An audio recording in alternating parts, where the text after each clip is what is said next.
네, 오늘 말씀은 바울의 그 3차 전도 여행 때 에베소에서 일어난 소동에 대한 내용입니다.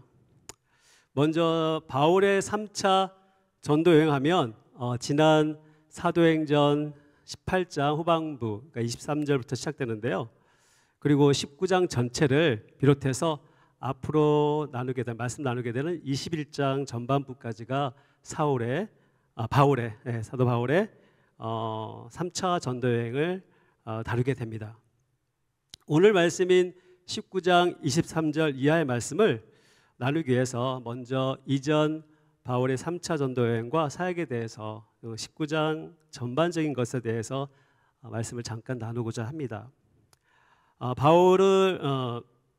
바울의 3차 전도 여행을 다루는 19장에서 사도 바울은 그 에베소에 있는 그리스도인들을 만나기 시작합니다.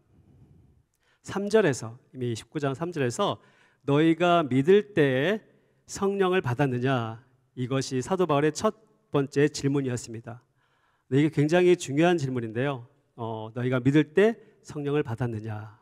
네, 사도행전이 우리는 성령행전이라고 그러잖아요. 예, 사도들의 사역, 또 전도 여행을 통해서 또 성령님께서 사도를 통해서 어떻게 역사하셨는지 보여주는 내용입니다. 그래서 너희가 믿을 때 성령을 받았느냐, 참 이것이 참 중요한 질문인데요. 여기에 아니라 우리는 성령이 있음도 듣지 못하였노라. 그러면 너희가 무슨 세례를 받았느냐? 요한이 세례라. 그러나 요한은 내 뒤에 오시는 이가 있는데 놀라운 예수님의 세례가 있다. 네, 그것이 성령의 세례다라고 선포합니다. 그들이 듣고 예수의 이름으로 성령 세례를 받게 됩니다. 구원받은 것뿐만 아니라 성령의 능력이 임하기 시작합니다. 네, 이때 얼마나 기뻤을까요? 그냥 교회만 다닐 때와는 전혀 틀립니다. 어느 날 하나님의 놀라운 성령의 체험을 경험하고 또 하나님과 동행하심, 함께 하심을 경험하고 은혜를 받게 되면 내 안에 있는 놀라운 충격과 변화, 이것은 다 아시겠지만 받은 자만이 알 수 있는 것입니다. 그리고 은혜 받은 자만이 알 수 있습니다. 성령 세례를 받은 자만이 그것을 알 수 있는 것입니다. 이것을 경험하지 않은 사람은 모르겠죠. 그리고 이들은 받은 사람들은 또 변했습니다. 그들은 새롭게 변하고 또 성령의 충만함으로 또 주님의 사역을 감당하였습니다. 그 성령의 역사가 바로 오늘 이 시간 우리에게도 동일하게 역사합니다. 아멘이십니까, 여러분? 네, 그렇습니다. 그래서 우리는 바울이 물었던 그 질문에 우리 자신에게 물어보면서 우리 자신에게 역사하시는 성령의 임재하심을 점검해야 합니다. 과연 나는 성령 충만한가? 진정 예수의 복음을 제대로 알고 있는가? 내가 알고 있는 복음을 제대로 전하고 있는가? 과연 그런 질문을 자문하며 내 자신에게 묻었을 때 과연 자신 있게 그렇다 대답할 수 있는지요? 이 모든 것은 두려움과 걱정, 염려가 아니라 기쁨으로, 기대함으로 날마다 우리 자신에게 묻고 확신하며 살아가야 합니다. 그렇게 살아가는 저와 여러분, 우리 안디옥교회 성도들이 되기를 간절히 기도합니다. 그 후로 어떤 일이 있었을까요? 8절과 9절에 보면 바울이 석 달 동안, 3달 동안 담대히 하나님의 말씀을 증거합니다. 그러나 그 3개월 동안에 그들은 독특한 경험을 하게 됩니다. 즉 마음이 굳어서 순종치 아니한 사람들, 즉 성령의 역사가 있는데 그 성령의 역사를 방해하는 사람들도 있다는 것입니다. 그 성령의 역사에 순응하는 사람이 있는가 하면 또 반기를 드는 사람이 있습니다. 하지만 바울은 9절에서 그들과 반대하는 사람들과 또 방해하는 사람들과 논쟁하기보다는 떠나기를 선택합니다. 바울은 첫 번째로 그들을 떠나고 두 번째로는 제자들을 따로 세우게 됩니다. 그 두 번째 제자를 세우는 것이 참 중요합니다. 따로 세우다, 즉 누가 세상을 변화시키냐면 바로 따로 세워진 사람들, 구별된 사람들이 세상을 변화시키고 또 하나님의 나라를 세워나갑니다. 우리는 모두 압니다. 세상이 구별됨 없이 세상에 섞여서 세상의 이치로 살아가고자 애쓰는 사람은 결코 하나님이 주신 축복 그리고 세상을 변화시킬 마음이 없습니다. 또 하나님의 나라를 세워나갈 마음이 없습니다. 하나님 나라가 필요하다고 생각하지 않습니다. 그저 세상에 주는 기쁨과 이치와 논리에 따라가며 세상에 주는 그 정욕에 안목의 정욕, 육신의 정욕에 따라가는 그런 자가 됩니다. 오직 구별된 사람, 즉 헌신된 사람, 또 하나님의 나라를 위해서 자기 자신을 낮추는 사람, 그런 사람이 하나님 나라를 세워나가게 됩니다. 우리 안디옥 교회 모든 성도들은 그렇게 구별되고 또 하나님 나라를 세워나가는 그런 믿음의 삶을 살아가는 성도들 되기를 주님의 이름으로 기도드립니다. 그렇게 오직 하나님만을 의지하며 복음을 전하는 바울의 손을 통해서 하나님은 놀라운 능력을 행하십니다. 사도 바울에게 있는 손수건, 이 손수건 또는 사도 바울이 가지고 있는 앞치마를 가져다가 병든 사람들 앞에 놓으면 병든 사람이 나았습니다. 또한 성령의 역사로 17절과 18절에 에베소에서는 에베소에 있는 유대인들과 헬라인 사이에서 하나님을 경외하고 두려워하면서 주 예수의 이름을 높이고 있습니다. 우리 안에 예수님에 대한 찬양과 그 이름을 높이는 그 이름을 높이고 선포하는 기쁨과 또 감격이 충만하였습니다. 하지만 18절에서 믿는 사람들이 많이 와서 자복하면서 진정한 회개의 역사가 일어나면서 또 회개의 부흥, 또 영적인 부흥을 맛보게 됩니다. 이렇듯 바울의 3차 전도여행을 통해서 20절에서 말씀하신 것처럼 이와 같이 주의 말씀이 힘이 있어서 흥왕하여 세력을 얻느니라.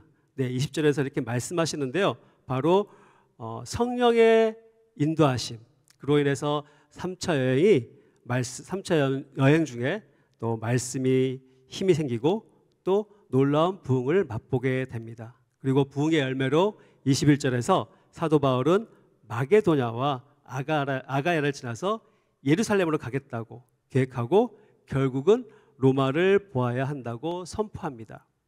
바울이 왜 로마를 보기를 원했을까요? 바로 그 당시 로마는 세계의 중심이었고 사도 바울은 복음이 세계의 중심을 통해서 로마를 통해서 세상 곳곳 이방인들에게 전파되기를 꿈을 꾸게 됩니다.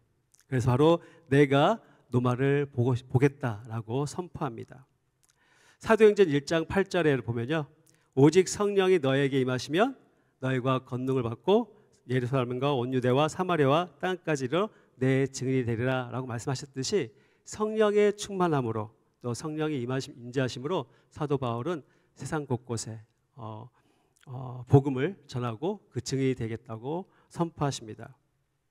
이런 생각을 사도 바울 자신의 인간적인 개인적인 생각이 아니라 성령님의 인도하심으로 이루신다는 것을 우리는 압니다. 후에 사도행전 23장 11절을 보면 그날 밤에 주께서 바울 곁에 서서 이르시되 담대하라, 내가 예루살렘에서 나의 일을 증거한 것 같이 로마에서 증거하여라 하리라 하시니라. 네, 로마로 가고자 하는 이유가 또 23장에 또 나와 있습니다. 여러분, 현실을 보면 도저히 이루어질 것 같지 않은 일들이 과연 하나님을 통해서 일어나는 것을 우리는 보고 있습니다. 그리고 또한 그러한 일이 사도 바울뿐만 아니라 나에게도 일어날 수 있을까 고민하며 기도할 때 하나님께서는 우리에게도 일어날 수 있다고 말씀해 주고 있습니다. 현재의 고난은 장차 올 영광과 좋게 비교할 수 없다고 하나님께서 말씀하셨듯이 또 영광스러운 미래를 보는 사람은 현실의 고난에 문제가 되지 않을 것입니다. 그러기에 우리는 기도하며 이루어질 것 같지 않은 이 현실 가운데 하나님께서 또 성령님께서 함께 하시면 그것을 이루시고 또 저희들에게 하나님의 나라를 세우심을 봅니다. 저희를 통해서 하나님의 나라를 세우심을 우리는 믿고 또 기도합니다. 그렇듯 성령의 역사에 동참하면서 앞날을 기대하며 살아가는 저와 여러분 되시기를 간절히 기도드립니다. 그런데 오늘 드디어 오늘 말씀 시작인 23절에서 에베소에서 복음을 전하는 것 때문에 사도 바울은 갑작스럽게 소동을 맞이하게 됩니다. 23절과 24절입니다. 우리 다 함께 23절과 24절 우리 다 함께 다시 한번 읽겠습니다. 네. 그때쯤 되어 이도로 말미암아 적지 않은 소동이 있었으니 즉 데메드리오라는 어떤 은장색이 은으로 아데미의 신상 모형을 만들어 직공들에게 적지 않은 벌이를 하게 하더니. 네. 이 소동은 데메드리오라는 은장색, 즉 은세공 하는 그 사람 때문에 일어난 소동이었습니다. 이 사람은 많은 직공을 데리고 아데미 신상을 만드는 사람이었습니다. 아데미 신상을 만들고 또 팔아서 생계를 유지하고 있었습니다. 그런데 바울이 전하는 복음 때문에 자기들의 직업이 망하게 되고 또 생계를 위협당하게 됩니다. 그래서 그 다음에 천하게 된다는, 그리고 아데미의 신상이 모욕을 당하게 됐다고 그들은 말합니다. 27절 제가 읽겠습니다.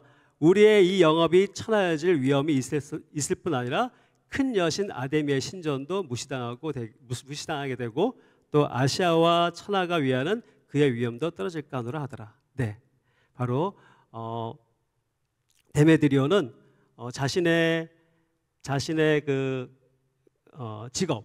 직업이 망하게 된 것을 단지 이제 천하가 위하는 그 위엄도 떨어진다고 빗대어 얘기하면서 결국은 자신이 먹고 사는데 굉장히 위협을 당하고 있다는 것을 말씀하고 있습니다.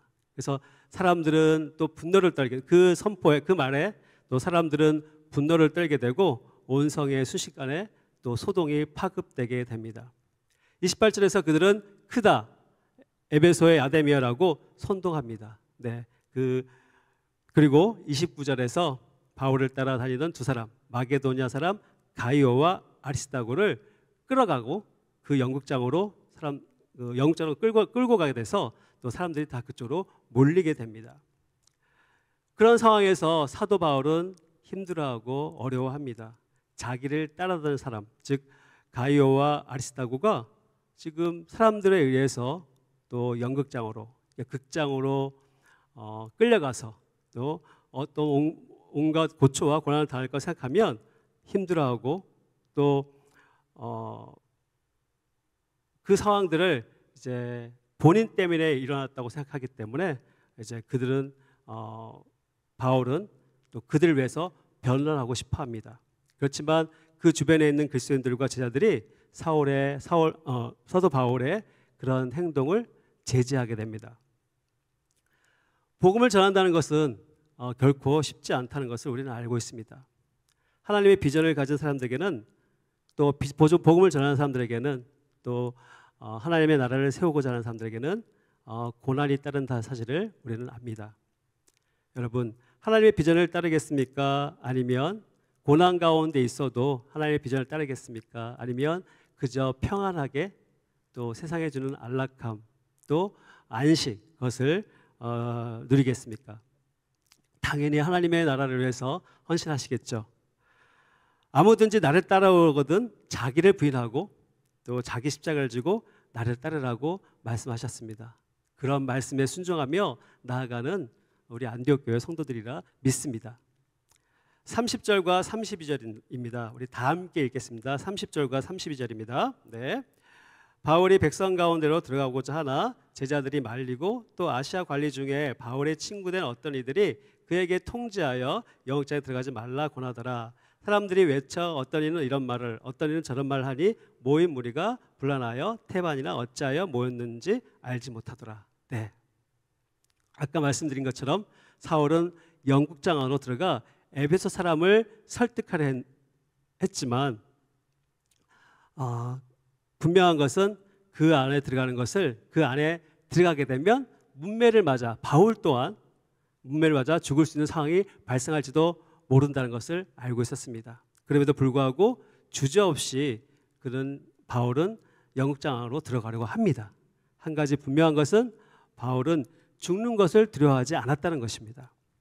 사도행전을 비롯한 바울 서신 전반에 걸쳐서도 알 수 있듯이 바울은 죽는 것을 두려워하지 않았습니다. 사람이라면 당연히 어떻습니까? 죽음을 두려워하는 것이 또 현실이건만 바울은 죽음을 두려워하거나 죽을까봐 쩔쩔매며 살지 않았습니다. 그는 죽음의 두려움을 이겨냈습니다. 왜 어떻게 그렇게 이겨낼 수 있었을까요? 바울은 이미 부활하신 주님 앞에서 자신의 영원한 생명을 보고 경험했기 때문입니다. 영원한 생명의 비밀을 알게 되었기 때문입니다. 사람의 진정한 가치, 그리고 영원의 가치, 또 영생이 무엇인지 그것을 주님 안에서 확실하게 보고 경험했기 때문에 바로 사도 바울은 예수 그리스도를 만남으로써 그것을 경험했기 때문에 죽음에 대해서, 그리고 어려움과 고난에 대해서 그것을 극복할 수 있는 힘을 얻었습니다. 그것도 바로 성령님께서 임재하심으로 그렇게 얻게 됩니다. 오늘 사건을 통해서 이 연극장 안에서 사람들이 수없이 모여가지고 또 수없는 사람들이 모여서 또 이렇게 흥분하며 난리친 모습을 보면서 이런 모습들이 바로 오늘날에도 있지 않나 생각해 봅니다. 과연 예수 그리스도를 믿고 또 예수 그리스도를 선포하는 그들에게 전도하는 사람들에게 세상은 온갖 욕과 또 질타와 또 편안한 눈으로 바라보지 않습니다. 그런 상황에서 우리가 할 수 있는 것, 즉 바울처럼 죽음을 두려워하지 않고 또 전도하며 선교하는 것은 오직 성령의 능력, 또 성령의 인도하심, 또 임재하심으로 할 수 있다는 것을 우리는 압니다. 그러기에 우리는 더욱더 성령의 충만함을 간구하고 또 기도해야 됩니다. 우리 35절부터 42절까지 후반부는요, 이게 서기장이 나오게 됩니다. 서기장이 나오는데 이 서기장에 나서서 또 그렇게 그 흥분한 무리들을 진정시키고 나서 누구를 고소하려면 정당한 법적인 절차를 따라서 하라고 설득하고 무리를 해산시키게 됩니다. 서기장의 그 바른 판단과 또 설득으로 바울과 동역자들은 큰 위기에서 벗어날 수 있게 됩니다. 성령님께서 이번에는 바울과 전혀 상관도 없는 이방인 서기장을 통해서 또 서기장을 사용해서 바울과 그 동역자들을 보호하심을 우리는 볼 수 있습니다. 이 사건은 바로 이전에 말씀했던 18장 14절과 15절에 그 바울의 변론을 막고 판결한 고린도의 갈리오 총독의 사건과 유사합니다. 성령님이 이방인인 갈리오 총독을 통해서 바울을 보호했듯이 오늘도 이방인인 서기장을 통해서 바울 일행을 보호하심을 우리는 보게 됩니다. 우리는 오늘 에베소 지역에서 일어난 사건들을 나눴습니다. 요한계시록에 보면 이 에베소 교회에 대한 이야기가 잠깐 나옵니다. 이 에베소 교회는 칭찬받을 일이 많이 있었습니다. 그들에게는 믿음의 행위가 있었습니다. 또 사랑의 수고가 있었습니다. 또 소망의 인내가 있었습니다.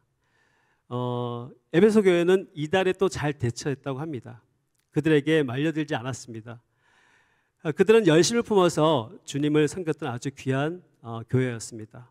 그러나 계시록 2장 4절에 보면 그러나 내가 너에게 책망할 것이 있다. 그것은 첫사랑을 잃어버린 것이다.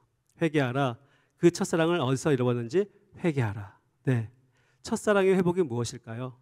바로 성령님의 임재하심을 회복하라는 말씀입니다. 제가 맨 처음에 3절에서 너희가 믿을 때 성령을 받았느냐? 이것이 사도 바울의 첫 번째 질문이었습니다 라고 말씀드렸듯이 우리는 이미 성령을 받았고 성령의 역사를 기대하며 함께 하심을 믿어야 합니다. 교회는 성령 충만해야 합니다. 그것이 바로 첫사랑의 회복입니다. 성령 충만한 순수했던 그 본래의 모습을 가지고 있어야 합니다. 성령 충만을 위해서 기도하고 또 회개하고 또 주신 성령의 능력으로 또 성령의 열매로 담대히 복음을 전파해야 할 것입니다. 그리고 오늘 바울의 전도 여행을 통해서 성령 충만할 때 따라오는 그 고난과 고통, 그것을 우리는 두려워하고 무서워할 것이 아니라 기쁨과 감사함으로 받아들이고 또 승리할 줄로 믿습니다.